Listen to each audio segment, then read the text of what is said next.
My name is Merlin Curry, and I'm an emergency medicine physician and paramedic, and I'm an EMS medical director. What do you want people 50 years from now to know about the coronavirus pandemic? Well, I think when they look back on the pandemic, I want them to understand that um, we actually knew what to do, and we knew how to control the pandemic, and we knew what was going to happen, and we knew what was required, um, and we really weren't able to do it. Not during the initial time frame, and I think for that we suffered for a full year, and a lot of people died. I think there have been some miracles that have kind of come from this. The vaccine has been tremendous, and I think that when they look back, I think they'll look at that initiative and that technology as being groundbreaking. But I think I want people to remember that when this happens again, and it will happen again, that we know how to manage this. We just need to come together,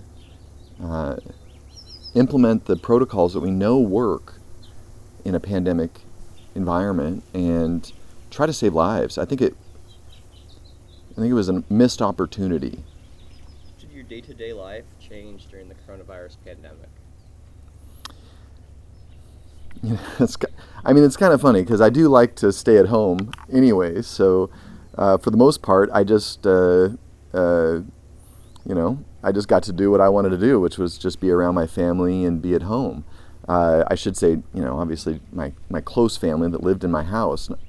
Still haven't seen the grandparents on a regular basis. I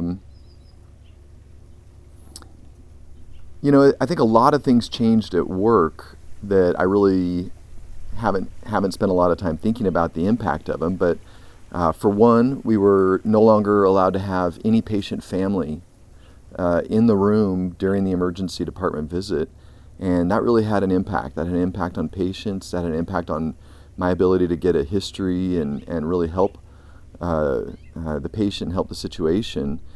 I know it was very hard on families. It meant spending a lot more time on the phone, communicating with families.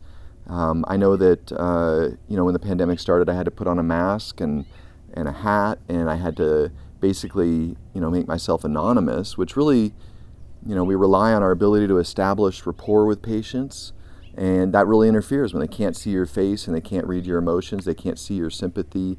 It really affects how you communicate with them. There was a bit of a callousing that occurred where we know that we're going to have a lot of very sick patients, and we're going to do what we can, but I've seen an amazing amount of teamwork of people coming together wanting to fix this and wanting to do the right thing, especially in our local area. And I've had a chance to participate in that a little bit. And as far as implementing the appropriate precautions for EMS providers, rolling out the vaccine, and making sure it gets widely distributed, I can't believe it was kind of an uphill struggle, but we're getting there, and that's been tremendous. It does change how I approach infectious disease, and I'm glad that people are talking about that. How we reduce transmission of basic respiratory viruses, because that can save thousands and thousands of lives every year from now and into the future. As many things begin to return to a level of normalcy, is there any aspect of your life that has been permanently altered by your experience during the pandemic? Yeah, I'm glad to have, for one, I'm glad to have an excuse. For the rest of my life, I have an excuse to wear a mask when I'm out in public or when I'm traveling or in transit stations like airports and stuff like that. I'm very happy. That's something I've been wanting to do for decades. Like, I've been wanting to wear a mask in those places.